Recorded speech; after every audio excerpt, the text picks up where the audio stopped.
এক প্যাকেট রাঁধুনি হালিম মিক্স যদি আপনার ঘরে থাকে তাহলে চাইলে আপনারাও খুব সহজে এভাবে একটা পারফেক্ট হালিম তৈরি করে নিতে পারেন। আসসালামু আলাইকুম। আজকের পর্বে আমি আপনাদের সঙ্গে খুব সহজে একটা হালিম রেসিপি শেয়ার করব। প্রথমে নিয়েছি কিছু গরম পানি, এরপরে এখানে এই যে হালিমের প্যাকেট দেখতেছেন, এখানে একটা প্যাকেটে আছে ডাল আর একটা প্যাকেটে আছে মশলা। এরপরে আমি ডাউলের প্যাকেটটা ফুটন্ত গরম পানিতে একটু একটু করে দিয়ে চামচ দিয়ে নেড়ে মিশিয়ে নিচ্ছিলাম। যদি আমি একবারে দিয়ে দিই তাহলে দলা পেকে যাবে আর ডাউলটা সম্পূর্ণভাবে ভালো করে পানির সঙ্গে মেশাতে অনেকটা পরিমাণে কষ্ট হবে, তাই আমি একটু সময় নিয়ে আস্তে আস্তে করে পানির সঙ্গে ডাউলটা মিশিয়ে নিচ্ছিলাম।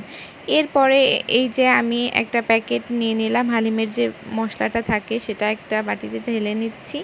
এরপরে এই তো এই মশলাটা আমি হালিম রান্নার কাজে লাগাবো। আর হালিম রান্না করার প্রথমেই আমি নিয়ে নিয়েছি কিছু সয়াবিন তেল, এর মধ্যে নিয়েছি কিছু গরম মশলাগুলো একটু ভেজে একটু ঘ্রাণটা আসার পরেই দিয়ে দেবো কিছু পেঁয়াজ কুচি, আর পেঁয়াজ কুচিগুলো একটু লাল লাল করে ভেজে নিব।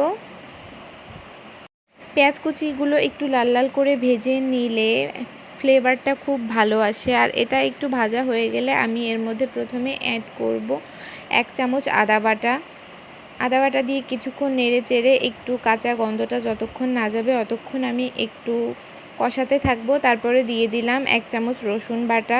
এরপরে রসুন বাটা দিয়ে আমি আরও কিছু সময় কষিয়ে নেব। রসুন বাটা দিয়ে কষানোর পরে এরপরে আমি দিয়ে দেবো 1 চামচ জিরা বাটা। এরপর আমি আবারও খুব ভালো করে সমস্ত মশলা খুব সুন্দর করে কষিয়ে নিচ্ছি। এরপরে দিয়ে দিলাম পরিমাণ মতন হলুদ দিয়ে আবারও আমি মিশিয়ে নিচ্ছি, মোটামুটি কথা যতটা দেয়া যাবে। তারপরে আস্তে আস্তে করে কষিয়ে নিতে হবে। এরপরে আমি 1 চামচ শুকনো মরিচের গুঁড়ো দিয়ে দিলাম। আর মশলাটা যেন পুড়ে না যায় তার জন্য কিছু পরিমাণে পানি দিয়ে দিয়েছি। আর মশলাটাকে খুবই ভালো করে কষাতে হবে। মশলা কষানোর উপরে ডিপেন্ড করে খাবারের স্বাদ কেমন হবে। এরপরে আমি দিয়ে দিলাম পরিমাণ মতো লবণ দিয়ে আবারও আমি খুব ভালো করে মিশিয়ে নিচ্ছি। আমি প্রায় 10 মিনিট সময় নিয়ে শুধু মশলাটাই কষিয়ে নিয়েছি। আর মশলাগুলো খুব ভালো করে কষানো হয়ে গেলে এভাবে তেল যখন উঠে আসবে এরপরে আমি এর মধ্যে অ্যাড করে দিয়েছিলাম গরুর মাংস। ছোট ছোট করে কেটে নিয়েছিলাম আমি পিস করে। এরপরে খুব ভালো করে মাংসগুলো আমি মশলার সঙ্গে খুব সুন্দর কষিয়ে নিব। এরপরে দিয়ে দিলাম কিছু কাঁচামরিচ ফালি। আপনারা যেমন ঝাল পছন্দ করেন ঠিক ওইভাবেই ঝালটা দিবেন। আমি এখানে ঝালটা একটু বেশি ব্যবহার করতেছি। আমি এখানে মাংসের মধ্যে কোনো পানি অ্যাড করিনি, শুধুমাত্র মশলার সঙ্গেই মাংসটাগুলো খুব ভালো করে কষিয়ে নিচ্ছিলাম। আর চেষ্টা করবেন যেন মাংসের মধ্যে কোনো পানি দিয়ে না কষাতে, তাহলে হালিমের টেস্টটা খুব ভালো আসবে।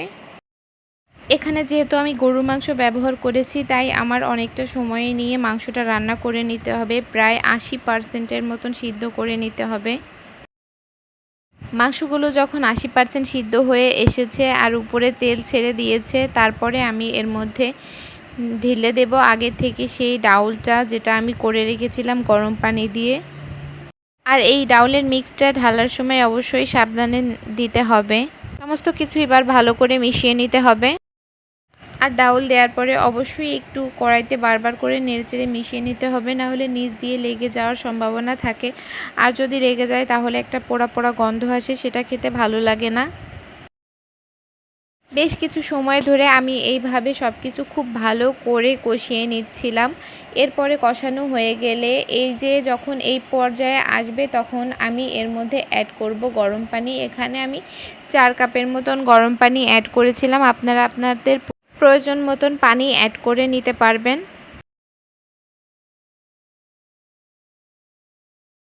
এরপরে আমি পানি দেওয়ার পরে আবারও খুব ভালো করে সব কিছু মিক্সড করে নিচ্ছিলাম। মোটামুটিভাবে আপনারা একটু পরপর নাড়তেই থাকবেন।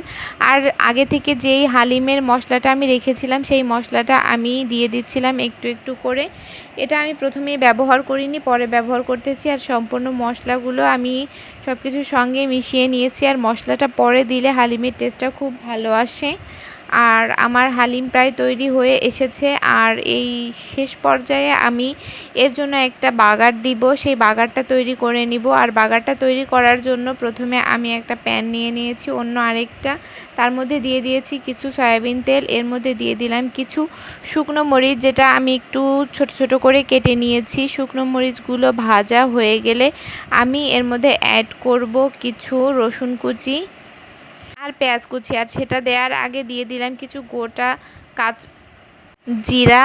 এগুলো খুব ভালো করে ভেজে নেওয়ার পরে এরপরে আমি দিয়ে দিলাম পেঁয়াজ কুচি আর রসুন কুচি। এগুলো খুব ভালো করে আমি ভেজে নিব, একদম বেরেস্তা টাইপের কালার হয়ে আসলে আমি এটা নামিয়ে নিব। আর এই তো আমার এটা বাগার দেওয়ার জন্য রেডি হয়ে গেছে। এরপরে আমি হালিমের মধ্যে এই সম্পূর্ণ বাগারটা ঢেলে দিব।